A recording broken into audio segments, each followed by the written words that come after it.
Welcome to our YouTube channel target for IQ. आज ये आपकी पुलिस रेगुलेशन की थर्ड क्लास है। इसमें हमें स्टार्ट करना है चैप्टर नंबर 2 से, जो कि डील करता है reserve inspector and the reserve sub inspector. Okay, तो ये जो आपका चैप्टर है बेसिकली ये 18 से लेकर 24 जो पैराज हैं यहाँ पे दिए गए हैं। पैरा 18 बहुत इम्पॉर्टेंट है। ये बताता है कि रिज़र्व इंस्पेक्टर कौन होता है। मैंने कुछ जगह शॉर्ट टर्म यूज़ किया है तो मैं आपको उसका वहाँ पे फुल फॉर्म बताते चलूँगी। ठीक है, officer in charge of the reserve line. Okay, तो जो रिज़र्व इंस्पेक्टर होता है he is officer in charge of the reserve line. ठीक है, OIC मैं शॉर्ट टर्म यूज़ करूँगी ऑफिसर इन चार्ज का आगे। ना जो पैरा 19 है वो बोलता है कि जो भी कस्टडी होती है क्लोथिंग की, आर्म्स, एम्यूनेशन एक्सेट्रा की, जो रिज़र्व लाइन में रखी जाती है, उसकी जो रिस्पॉन्सिबिलिटी होती है वो होती है रिज़र्व इंस्पेक्टर की। पैरा 20 बताता है कि जो आपके रिज़र्व इंस्पेक्टर होते हैं वो जो रिक्रूट्स होते हैं उनकी ट्रेनिंग के लिए रिस्पॉन्सिबल होते हैं। Okay, exercise and the instruction of the whole force in the drill, ये इनकी जिम्मेदारी होती है। पैरा 26 इम्पॉर्टेंट है। ये बोलता है कि जो रिज़र्व इंस्पेक्टर हैं उनकी ये ड्यूटी है कि वो वीकली किट इंस्पेक्शन करेंगे। ये इम्पॉर्टेंट है। ठीक है, ये वीकली किट इंस्पेक्शन करेंगे और जब भी फायरिंग होगी, ठीक है, whenever there is firing of the annual musketry या जो भी रिवॉल्वर कोर्स होता है, तो यहाँ पे उनको अपना प्रेजेंस देना होगा। किसको देना होगा? रिज़र्व इंस्पेक्टर को। 24 इन अ सेंस इंपॉर्टेंट हो सकता है कि पूछ सकता है कि duties of reserve sub inspector कहाँ पे है, तो पैरा 24 में। अब आते हैं हम चैप्टर नंबर 4 जो बात करता है सर्कल इंस्पेक्टर की। ये भी इम्पॉर्टेंट है।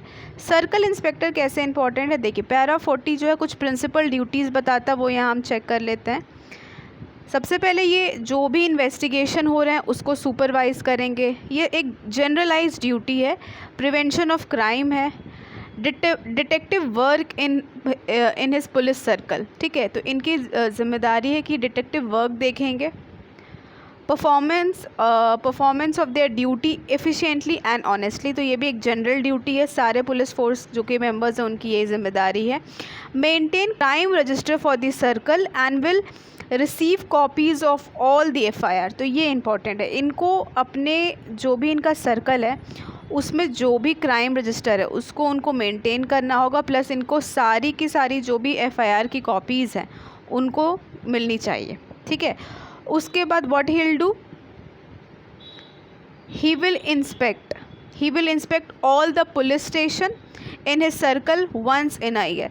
तो जो भी उनके सर्कल में जितने भी पुलिस स्टेशन आते हैं, एक बार उनकी जिम्मेदारी है कि आप उनको थॉरली इंस्पेक्ट करेंगे। ठीक है, उसके बाद देखते हैं पैरा नंबर 41 क्या बोलता है। पैरा नंबर 41 बात करता है कुछ एडिशनल ड्यूटीज़ की। ठीक है, कुछ एडिशनल ड्यूटीज़ जो हैं देख लेते हैं, इसको भी एक रीडिंग दे देते हैं।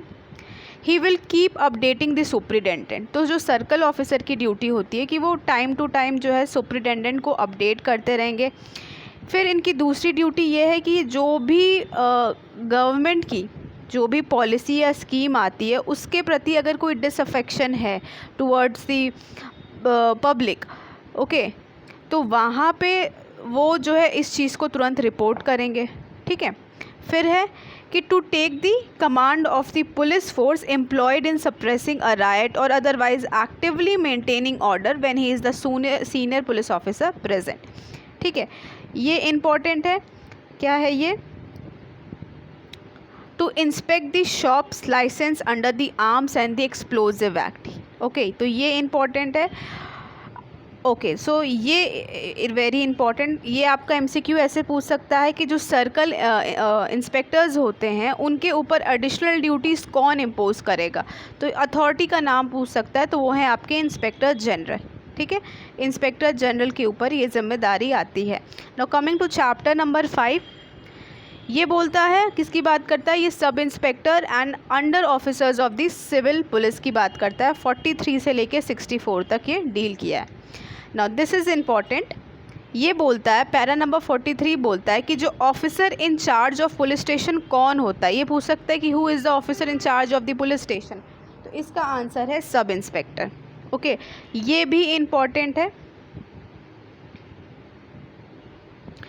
जो सब इंस्पेक्टर होता है ये ज़िम्मेदार होता है किसके लिए, safe custody of all the government money and the valuable property eight police station. तो जितनी भी गवर्नमेंट मनी, जो भी वैल्यूएबल सिक्योरिटी रखी हुई है पुलिस स्टेशन में, उसकी देख रेख की जिम्मेदारी किसकी होती है, officer in charge of police station. और ये कौन होते हैं आपके, ये होते हैं आपके सब इंस्पेक्टर। ओके, फिर उसके बाद कुछ ड्यूटीज़ बताई गई हैं 46 से लेके आपके 64 तक की। फिर 51 आपका डील करता है duties of the subordinate sub inspector की। तो उसको एक सिंपल रीडिंग देनी है, एज सच उसमें इतना कोई इंपॉर्टेंट नहीं है। एक चीज़ जो यहाँ मिस हो गया है वो यहाँ पे मैं लिख दे रही हूँ, आप उसको नोट डाउन कर लीजिएगा, जो कि डील करता है हेड कांस्टेबल से। ठीक है, हेड कांस्टेबल ये आपका दिया गया है पैरा नंबर 55 में। ये इम्पॉर्टेंट है। हेड कांस्टेबल को आप स्टेशन राइटर भी कह सकते हैं। ओके, तो जो हेड कांस्टेबल होते हैं यही आपके स्टेशन राइटर होते हैं। तो who is the station writer पूछ सकता है आपका प्री फॉर्म में, तो ये आपका आंसर होगा हेड कांस्टेबल। इनको ऑफिस क्लर्क भी कहते हैं। क्या कहते हैं, ऑफिस क्लर्क। ये भी इम्पॉर्टेंट है। ठीक है, रिकॉर्ड कीपर है and accountant of the police station, इतना आपको समझना होगा। ठीक है, तो बेसिकली 3 चीज़ आपको याद रखनी है, स्टेशन राइटर, ऑफिस क्लर्क, या आप इनको रिकॉर्ड कीपर, या आप इनको accountant of the police station कह सकते हैं। ठीक है, फिर दूसरा जो पैरा नंबर 61 है वो डील करता है कांस्टेबल से, कांस्टेबल से डील करता है। ठीक है, तो constable of civil police, constable जो होते हैं ये जो है जनरल रूल ये है कि they will not be armed.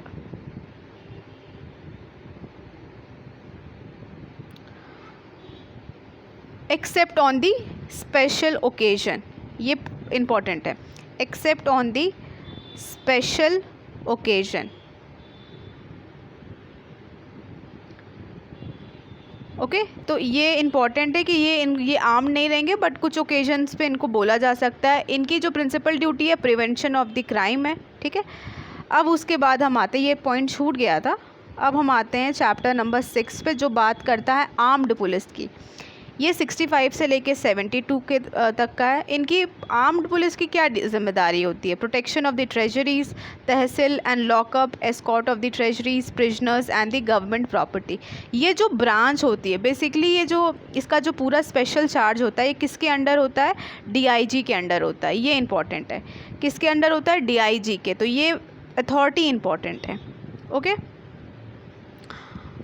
उसके बाद 69 में कुछ डेप्यूटेशन ऑफ आर्म फोर्सेस की बात की गई है, जो भी वेरियस ओकेजन पे। तो इसको हम एक जनरल फॉर्म में समझ लेते हैं कि जो भी मान लीजिए कोई इंपॉर्टेंट प्रोसेशन है या फिर रैली निकल रही है, तो यहाँ पे आर्म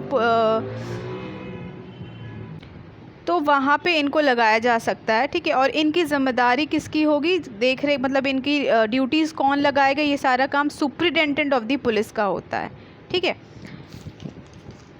अब इसके बाद जो आपका है पैरा नंबर 70, ये आपका बहुत इम्पॉर्टेंट है। इसको मैंने पूरा चार्ट फॉर्म में कर दिया है, तो आपको समझने में ये आसानी रहेगी।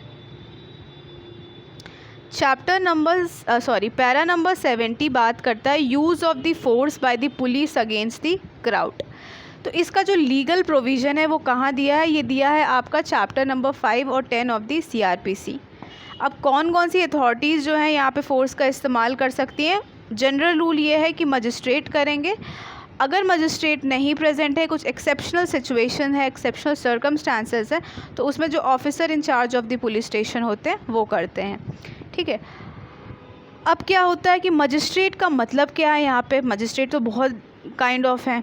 ठीक है, तो अगर कोई गेजेटेड ऑफिसर प्रेजेंट है तो उसका मतलब है कि वो फर्स्ट क्लास मजिस्ट्रेट की बात कर रहा है, और अगर कोई गेजेटेड ऑफिसर प्रेजेंट नहीं है तो कोई भी मजिस्ट्रेट अदर देन दी ऑनरी और दी स्पेशल मजिस्ट्रेट। ये इंपॉर्टेंट है, ये पूछ सकता है।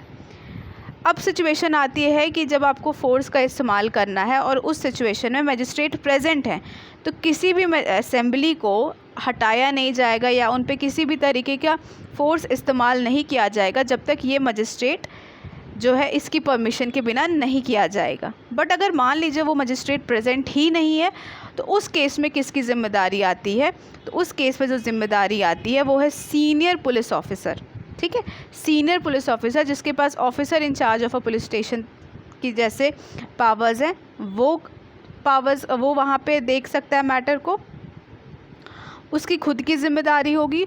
और यहाँ पे उसकी ड्यूटी है कि एक तो आपके मजिस्ट्रेट प्रेजेंट नहीं है, तो उस स्थिति में उसको अपने सारे एक्शन को रिपोर्ट करना होगा, जो भी नियरेस्ट मजिस्ट्रेट है या जो भी नियरेस्ट मजिस्ट्रेट को करना होगा और सुपरिटेंडेंट ऑफ द पुलिस को करना होगा। ठीक है, now all the attempt to disperse a crowd by warning and exhortation shall be made. तो यहाँ पे ये बोल रहा है कि आप ऐसे नहीं है कि तुरंत आते ही जो है डंडा वगैरह मारना चालू कर देंगे, आपको पहले लोगों को समझाना है, वार्निंग देनी है, उसके बाद आप जो है फोर्स का इस्तेमाल कर सकते हैं।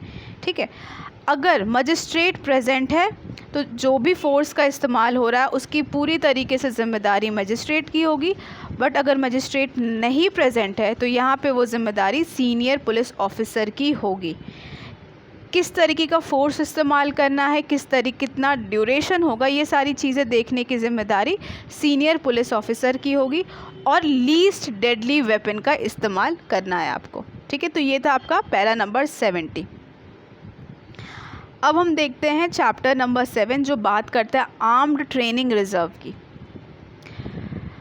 ओके, 74 आपका इम्पॉर्टेंट है क्योंकि यहाँ पे एक टाइम पीरियड दिया गया है, तो उस सेंस में इम्पॉर्टेंट है। Time limit of the service in armed reserve service in the armed reserve must be assigned by the roster. Roster मतलब 1 by 1 आपका चलता जाएगा। और जो पीरियड ऑफ सर्विस है that shall not exceed 2 month, तो ये 2 month यहाँ पे इम्पॉर्टेंट है।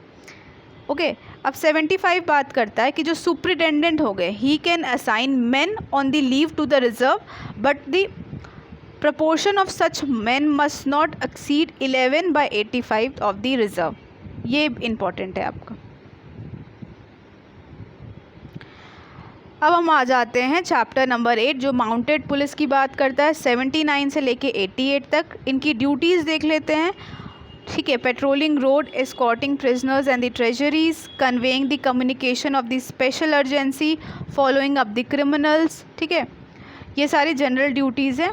ये इम्पॉर्टेंट है कि जितने 2 माउंटेड ऑर्डरलीज, ठीक है, ये जितने भी members of the board of revenue होंगे, तो जब भी वो टूर पे रहेंगे प्लेन में, उनके साथ 2 माउंटेड ऑर्डरलीज रहेंगे। और जब कमिश्नर रहते हैं टूर पे इन देयर डिवीज़न, अपने डिवीज़न की जब वो टूर पे रहते हैं, तो 2 माउंटेड ऑर्डरलीज उनके साथ रहेंगे। ठीक है, अब यहाँ पे पैरा 80 बात करता है mounted police are formed in troops at the certain headquarters. और 84 इंपॉर्टेंट है, वो उनके प्रोबेशन पीरियड की बात करता है जो कि 2 साल का है। Okay, thank you.